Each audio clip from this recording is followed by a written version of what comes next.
Chúa ở cùng anh chị em. Hôm nay chúng ta vui mừng lễ Thánh Tâm Chúa Giêsu. Thánh là thánh thiện, tâm là trái tim, có nghĩa là trái tim Chúa Giêsu thánh thiện. Trái tim Chúa Giêsu luôn luôn yêu thương con người chúng ta, dù chúng ta phạm tội với người, nhưng người vẫn yêu thương và tìm chúng ta về trong tình thương của người. Xin chúng ta luôn tôn sùng thánh tâm Chúa Giêsu, nhớ lại rằng trái tim Chúa đổ máu vì tội chúng ta, giúp chúng ta biết sống tốt lành hơn, tránh xa tội lỗi, để đừng làm cho thánh tâm Chúa bị chảy máu. Trong thánh lễ hôm nay, xin cộng đoàn hiệp ý với một gia đình xin lễ cầu linh hồn cha Giuse người tiến sự nhân lễ dỗ 3 tháng. Vậy chúng ta xin lỗi Chúa để chúng ta xứng đáng nhân thánh lễ.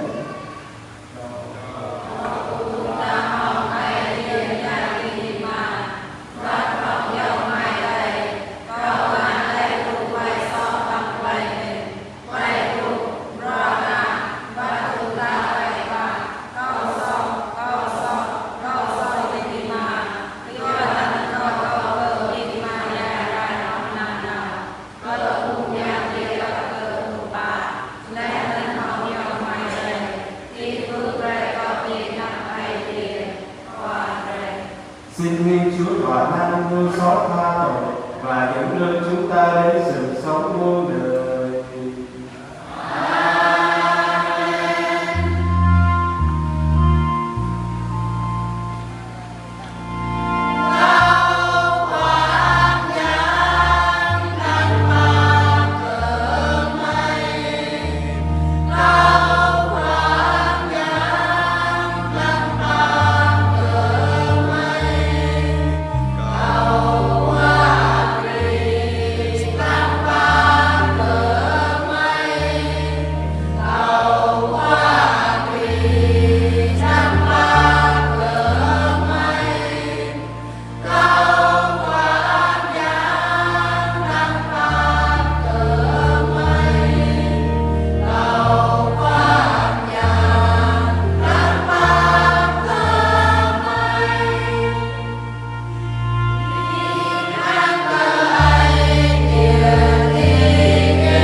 Chúng ta dâng lời cầu nguyện.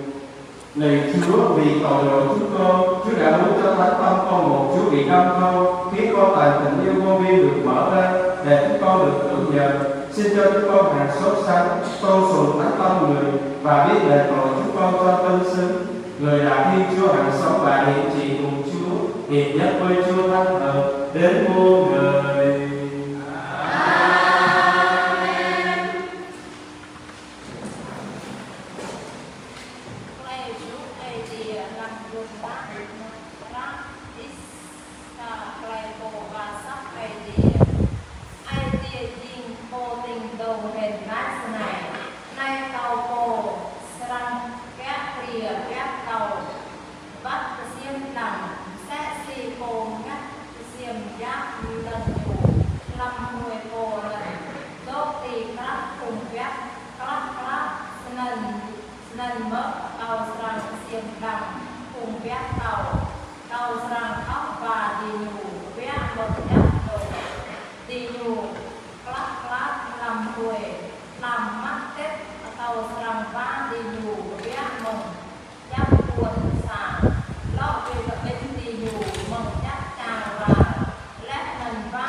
Lai lúc ai địa lâm rác cô các cô kinh nà ít cơ cùng đá lông dòng này ai địa võ lát lai khắp nhu lâm ai địa đầy mong và mát màu nhu đầy cờ đầy gió sân lắc đầy màu màu ai từ nhà sang ta doa tốt chìm mũi màu màu đám sân gió tươi xì huệ xôi huệ á Giê-xu Christ dìa lát doa đầy bắt chăng màu màu ống hồ dìa doa mùi phán đồ thao bác màu hát ô thông dìa doa xa đồ mùi chắc nói mẹ đó Giê-xu Christ dìa lát doa đầy lắc đầy đốt chiều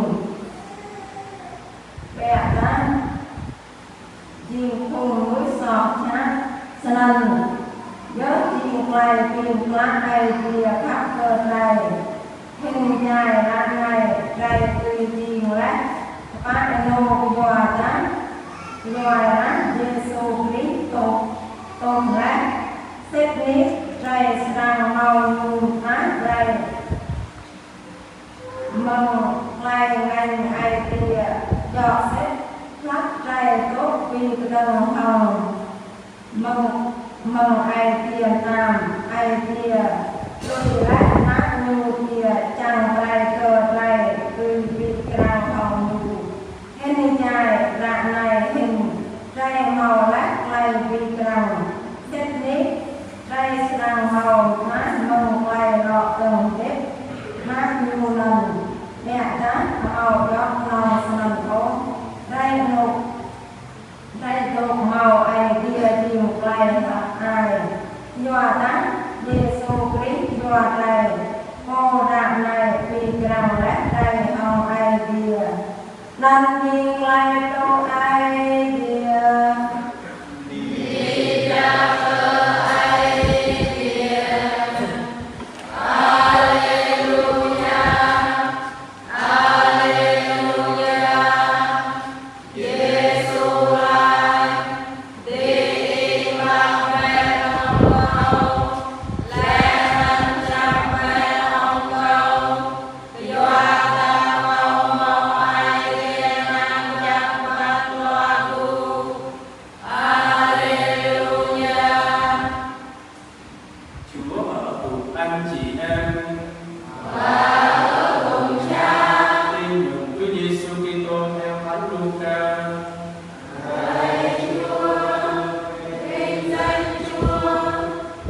Khi ấy, Đức Giê-xu kể cho người Pha-ri-siêu và các kinh sư dụ ngôn này: người nào trong các ông có 100 con chiên mà bị mất một con, lại không để 99 con kia ngoài đồng để đi tìm cho tìm được con chiên bị mất. Tìm được rồi, người ấy vui mừng vác trên vai về đến nhà. Người ấy mời bạn bè hàng xóm lại và nói: xin chung vui với tôi, vì tôi đã tìm được con chiên của tôi, con chiên bị mất đó.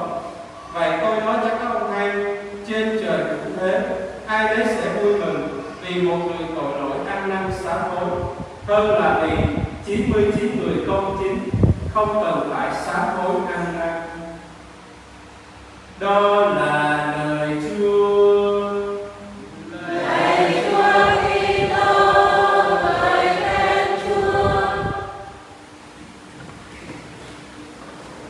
Kính chào ông bà, anh chị em rất thân mến.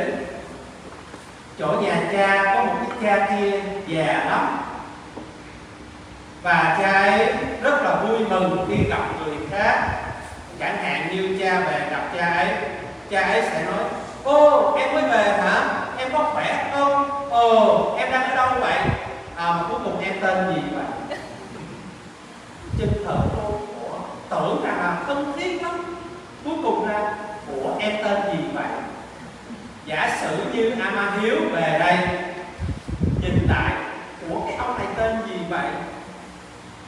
Buồn, phải không? Buồn vì nó không có nhớ tên mình. Thương thì mới nhớ tên nhau, còn mà không có nhớ được cái tên thì buồn lắm. Chúng ta là vợ là chồng, về về nhà mà thằng chồng nó không nhớ tên mình, nó nói cái tên của con nhỏ nào đó, ghét không? Ghét lắm đâu. Đó, cho nên người ta nói thương nhau thì sẽ có cái chỗ ở trong trái tim để dành cái người đó trong tim của mình. Đó, yêu nhau thì sẽ có chỗ. Giống như vợ chồng chúng ta thì trong trái tim của vợ sẽ có cái tên, có cái chỗ cho người chồng. Trong trái tim của chồng thì cũng có cái hình bóng, cái tên của người vợ. Do vậy chúng ta nghe cái dụ ngôn trong bài Tin Mừng, cái người kia có 100 con chiên, ông ta thương 100 con chiên đó, và ông ta nhớ từng con một, ông ta yêu nên ông ta để 100 con chiên ở trong trái tim của mình. Do vậy có một con nó đi đâu mất tiêu, ông ta buồn lắm, và ông ta để 99 con ở trên đồi núi. Nơi đó có con chó sói, có những cái nguy hiểm sẵn sàng giết 99 con kia. Thế nhưng ông để 99 con chiên ở đó để ông đi tìm con chiên vừa lạc. Có thể rằng nó mê đi chơi, có thể rằng là nó bị con gì đó tha đi, ông tìm cho bằng được. Và khi thấy con chiên, ông ta không đánh nó, không la nó, không trói nó lại rồi kéo nó đi, mà ông ta khiêng để nó lên vai về nhà, la với hàng xóm rằng ôi vui quá vì tôi đã tìm được con chiên, hãy vui mừng với tôi. Và ông ta mở tiệc ăn mừng vì tìm được con chiên đã mất. Cái dụ ngôn này cho thấy được rằng trái tim của Chúa Giêsu cũng như vậy. Trái tim của Chúa Giêsu cũng có tên của mỗi người trong chúng ta, và Chúa thương chúng ta vô cùng. Mỗi người trong chúng ta đều có chỗ đứng trong trái tim của Chúa. Đừng có nghĩ rằng chúng ta không là gì cho nên Chúa không thương chúng ta, rằng chúng ta phạm nhiều tội quá Chúa không thương chúng ta. Chúa vẫn cứ thương chúng ta, thương hoài luôn, không bao giờ hết thương. Để rồi Chúa để chúng ta trong trái tim của Chúa. Chúa nhớ từng tên của chúng ta, Chúa biết chúng ta như thế nào. Và trái tim của Chúa đã yêu cho đến tận cùng. Chúng ta nhớ những chi tiết lúc mà Chúa đã chết rồi, uống nước xong là chết rồi, thì có một tên lính đã thấy cái cây giáo đâm vào cái trái tim của Chúa. Thì người ta thấy được rằng khi đâm ra vậy thì máu và nước chảy ra. Chúng ta thấy được rằng một trái tim khi mà người ta chết chỉ chừng 1, 2, 3 tiếng đồng hồ thôi thì trái tim máu nó sẽ đông lại, nó không còn chảy nữa, nó cứng nhắc ra. Còn cái trái tim của Chúa vẫn tiếp tục chảy máu và nước, tiếp tục yêu thương con người ta. Đó là ý nghĩa thứ nhất. Ý nghĩa thứ hai là cho thấy được rằng kẻ thù của Chúa, ma quỷ, nó vẫn tìm cách để nó chọt vào trái tim của Chúa, để lấy đi chúng ta, không cho chúng ta nằm trong trái tim của Chúa nữa. Nhưng Chúa vẫn bảo vệ chúng ta, để Chúa giữ gìn chúng ta trong trái tim của Chúa. Đó là trái tim thánh, trái tim thánh tâm Chúa Giêsu mà ngày hôm nay chúng ta mừng kính. Hôm nay chúng ta sống trong cuộc đời này, chúng ta có thể có nhà đẹp, có xe đẹp, có người đẹp luôn.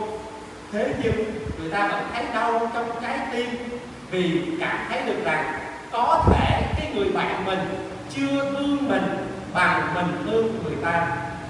Phải không? Có nhiều khi mình đau lắm, mình thương chồng mình lắm, mình thương vợ mình lắm, mà sao nó không thương mình? Nó cứ thương mấy chai rượu, nó cứ thương ở đâu đó, nó không chịu thương mình buồn lắm. Và mình thấy được rằng mình đừng có buồn nhiều, bởi vì mình nhìn lên trái tim của Chúa để mình thấy được rằng Chúa vẫn thương chúng ta, để rồi chúng ta là những con chiên lạc, những người đang bị đau khổ, để xin Chúa luôn luôn bù đắp cho chúng ta. Xin Chúa cho chúng ta thấy được rằng trái tim của chúng ta cũng có thể yêu thương người khác, để chúng ta biết tha thứ cho người xung quanh chúng ta, để chúng ta bắt đầu yêu lại, bắt đầu yêu mãnh liệt hơn, để mỗi ngày chúng ta sống với nhau tốt lành hơn. Hôm nay chúng ta mừng kính trái tim Chúa Giêsu, xin Chúa cho chúng ta được yêu mến nhau, cho chúng ta được yêu mến Chúa, để mỗi ngày trái tim Chúa luôn luôn hàn gắn chúng ta với nhau trong trái tim của Chúa. Amen. Mời anh chị em chúng ta đứng lên, chúng ta cùng tuyên xưng đức tin.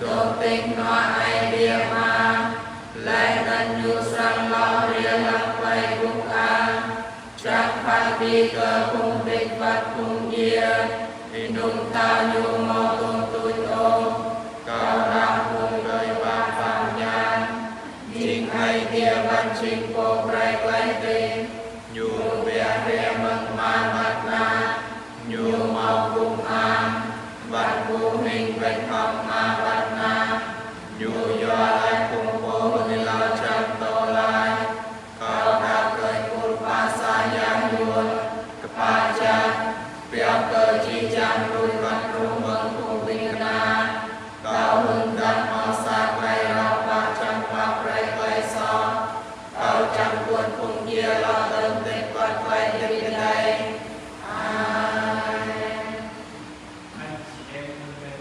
Khi chịu đóng đinh trên thập giá từ đại sườn bị đâm thủng, Đức Giêsu đã để cho máu của nước chảy ra hầu khơi nguồn các bí tích những nuôi hội thánh. Chúng ta cùng cảm tạ người và theo lời cầu xin. Ruộng gian xảy ra pháp trên ruộng gian phải thật, ruộng mau gốc trên xa trên vai mạng hợp, rơi xa ai công công rơi rơi trong ngôi vô sang ai bên, lập gốc vai năm mò sai pha, mò vai đa sa ya vô sang nha, vật mò như gốc long sa mò hàng hợp chân ta.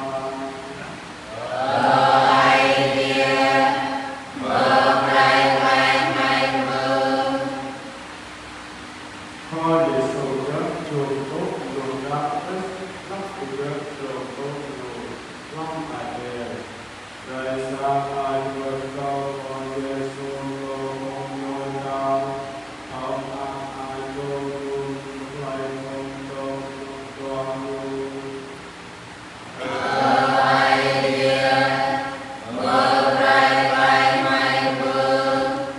Thôi để sổ đất thân thân dơ chỉ nâng phần nâng lòng dơ người lòng long thuộc gian say đạp bà rơi xa ai công mưa rơi rơ bóng ta mưa đau lên mau vô rơi trên đường ta trong nào văn quay trên chi cô lan mau tam.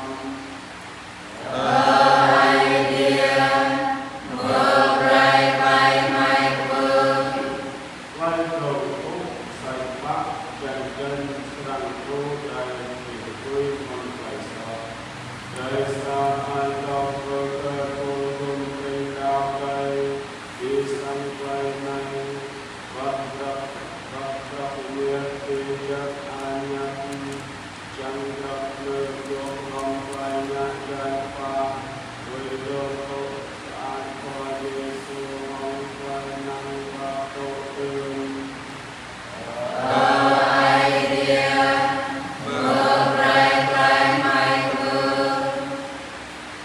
Này Chúa Giêsu, Chúa đã nói, anh chị em hãy mang lấy ấp của tôi và hãy ngồi với tôi, vì tôi có lòng hiền hậu và khiêm nhường. Xin Chúa cho chúng con biết lắng nghe lời Chúa dạy và cố gắng đem ra thực hành trong đời sống đức tin thường ngày. Chúa hằng sống và hiến chiên muôn đời.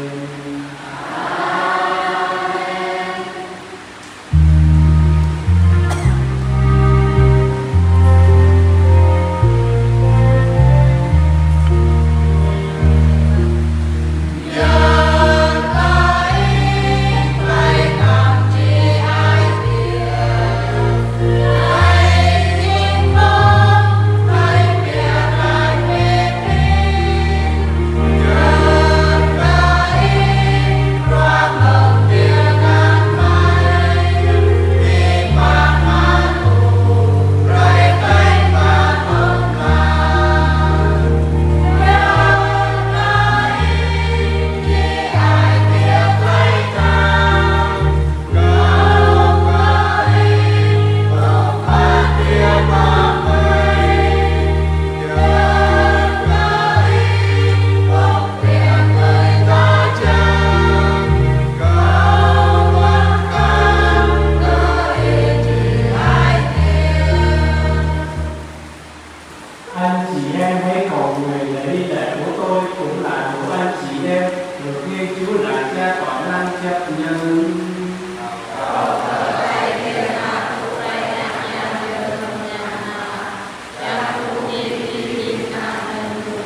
Xin vui lòng chấp nhận những lễ vật này như của lễ hy sinh đền tội chúng con. Chúng tôi còn xin nhờ Đức Kitô Chúa chúng con. Chúa ở cùng anh chị em. Hãy nâng tâm hồn lên. Chúa là Thiên Chúa chúng ta. Lạy Chúa là Cha Chí Thánh là Thiên Chúa toàn năng hàng người. Chúng con tạ ơn Chúa mọi nơi mọi lúc. Thật là chúng ta phải đạo và đem lại ơn Chúa độ cho chúng con. Vì tình thương lạ lùng khi treo trên thập giá, Đức Giêsu đã tự biết ơn vì chúng con. Từ cảnh sự bị lâm khổ, người đã để máu và nước chảy ra, hầu khơi bùng phát ý đức của Hồ Thánh. Nhờ đó khi mọi người chúng con được tôi cứu đến từ trái tim trọn vẹn với Chúa thế, thì được tôi vui mừng múc với tận nguồn ơn cứu độ của đời. Vì thế cùng với các thiên thần và các thánh, chúng con ca ngợi Cha và không ngừng tung hô rằng Hãy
subscribe cho kênh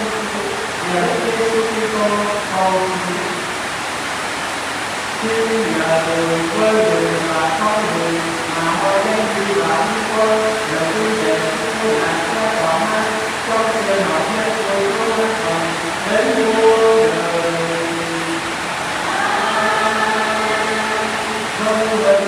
vui và hết đời người đây chúng ta đang yêu này.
chúng ta bây giờ cầu nguyện. Này Chúa, xin cho tất cả những này làm ơn ghé chúng con với cùng của Chúa để chúng con được nghe được tin nhắn phòng này và nhận ra điều gì trong mỗi anh chị em chúng con đều làm sao bạn